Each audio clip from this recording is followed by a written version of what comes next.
Let me tell you a story.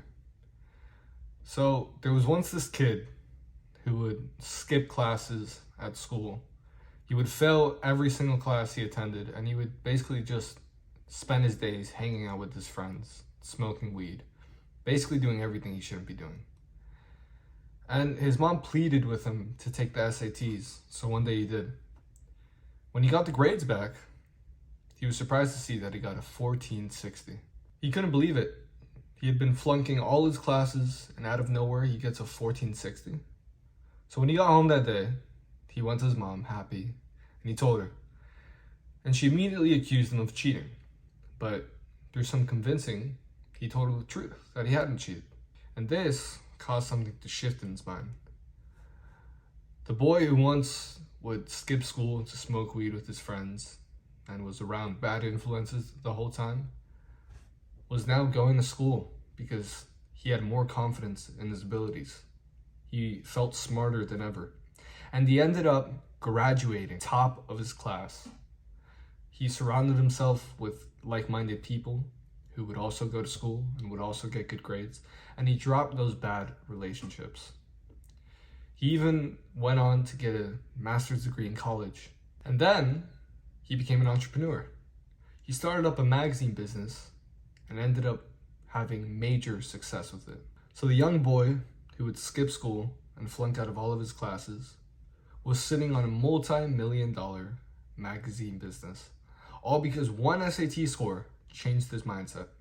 One SAT score let him know that he could do it. The story hasn't ended here. A few years later, when he already has a successful business, he gets a letter in the mail. It's from the board of SAT. They told him that he actually hadn't gotten a 1460. They had messed up the grades and given him the wrong grade from someone else. His grade was a 740. And when they interviewed him, they said, how did you go from a kid flunking out of high school, being surrounded by bad influences, smoking weed every day, to being a multi-million-dollar entrepreneur when you had a 740 score on the SAT?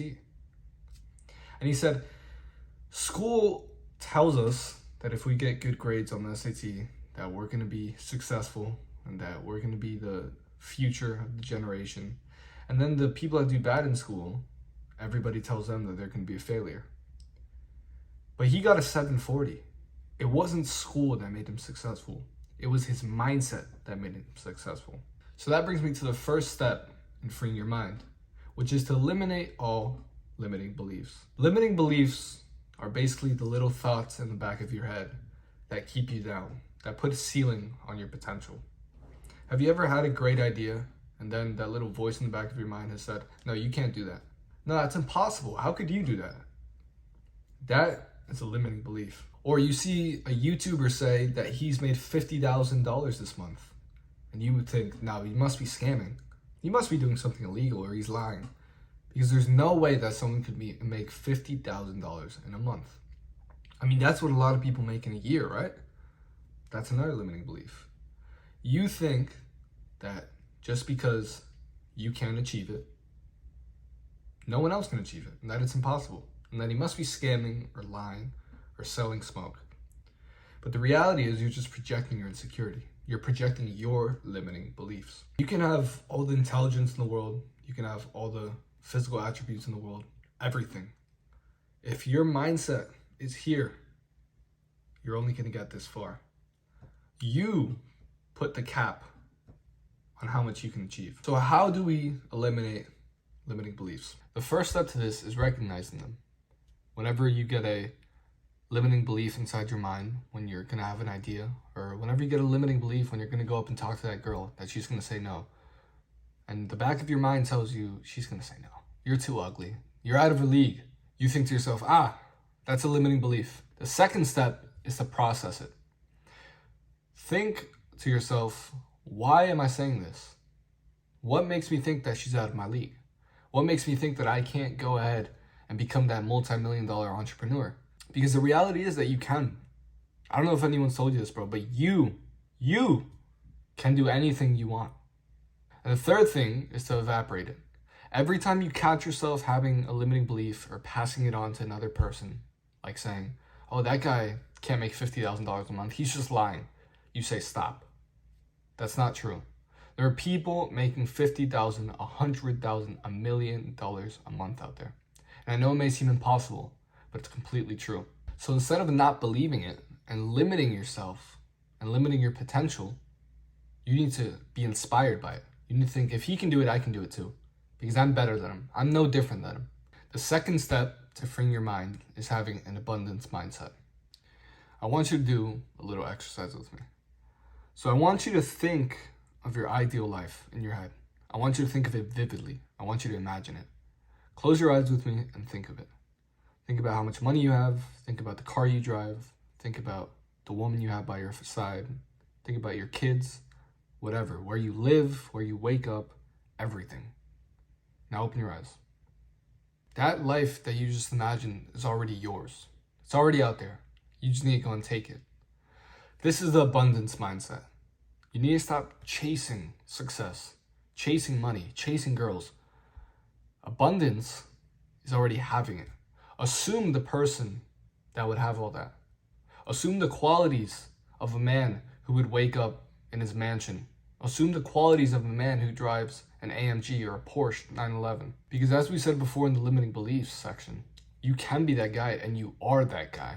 It just hasn't come to you yet. So if you put in enough work and enough effort, you will force the universe to give you what you want. So assume this abundance mindset. Look at everything with abundance. Stop being static. Stop looking at the price of gas and thinking, oh, it's gone up 50 cents. We're screwed. I guess I won't get gas today. No, get that gas because money's going to come your way. Money's going to come. You'll never save yourself rich. I'll tell you that much. Especially not nowadays. Same thing with anyone you want to talk to. Don't think, oh, they won't like me. I'll just talk to the next person. No, go up to that person. Because if they say no, there's an abundance of other people you can talk to. Have an abundance mindset with your whole life and you see how things come to you. But only if you put in the work. Step 3 to having a free mind. Irrational self-confidence. I know you're thinking that you don't want to be narcissistic and that you don't want other people to hate you. But you need to stop yourself. First of all, why is it narcissistic to believe that you can achieve anything you've ever wanted? If you put in the time and the work and the effort, what's going to stop you? Second of all, if someone doesn't subscribe to that, and if someone wants to hate on you for believing that you can achieve all that, why do you care about their opinion anyways? Every single successful person was irrationally confident that they were going to become successful. You can even call them delusional. A lot of people would have called them delusional. Nobody would have thought that Elon Musk would have a multi-billion, maybe even trillion-dollar company when he was sleeping on the floor of his office. But he had that confidence. He didn't need anybody else to believe in him because he believed in himself, irrationally.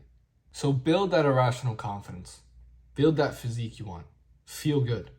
Build that mindset, how you're doing right now by watching my videos. Build your money up by either getting a job or starting a business. Build your life up so there are no holes and you are irrationally self-confident, but it needs to come from within. Step 4, and it's probably one of the most important ones, is to watch who you hang around. We've all heard you hang out with 5 people, you're going to be just like them. If you hang out with 5 people who sit down and smoke weed all day, you're going to do that. And if you hang out with 5 millionaires all day, you're going to become a 6 millionaire. You have to understand that every time you give someone your time, you're giving them a part of your mind. You're talking with them. You're interacting with them. You're giving them something that can't be returned. Time. So for that investment to be worthwhile, you need to get something in return. Now, I'm not saying to not talk to your mom because she doesn't make you any money. Don't be stupid. I'm saying we've all had that one person that just doesn't add anything to our life, that drags us down. You know who I'm talking about. You just don't want to admit it. That person needs to be separated from you. You need to push yourself off that person. Because if you keep hanging around him, you will go down with him. So try your absolute best to be surrounded by people who are either on the same path as you and want to achieve similar goals, or who are already at where you want to be. Because those are the people that will bring you to success. And step number 5 to having a free mind is to have a strong mind. What is a strong mind? To me, a strong mind is a mind that can handle pressure and stress. Life as a man is constant stress. If you want to achieve any echelon of greatness, it's going to require a lot of stress, a lot of nights without sleep, and a lot of fucking work. So the same way that we build our bodies up in the gym, we also need to train our minds with difficult tasks. You're not going to get stronger in the gym by lifting weak-ass weights. You're only going to get stronger by stacking the plates on. Same thing with your mind. You need to do something difficult. What I found is that martial arts builds your mental fortitude. It's not easy taking punches constantly. It's not nice on the ego getting beat up constantly. And it's scary. It's scary to get in the ring. It's scary to spar. It's scary to take your first step towards martial arts. And that's exactly why you need to do it. You know how your palms get sweaty when you think about it? I'm sure it's happening to you. That's what's letting you know that you need to go ahead and do that. You need to look at life as a challenge. You need to look at life as what's something hard that I can do, because I want to fortify my mind. I want to have a strong mind so I can have a free mind. And martial arts is the most fun, effective, and cheapest way to do that. So I know it may sound cliche, but I don't want to be like every other YouTuber. I urge you to actually take these 5 steps and put action on them. You're not allowed, if you're seeing this, if you're hearing me talk, you're not allowed to click on another video. Start immediately on the first step. Get started now. Because we both know that if you wait a bit more, you're just going to forget. Write it down if you have to. Put in your notes, whatever you want to do. Just get it done. Free your mind. Anyways, love you, bro.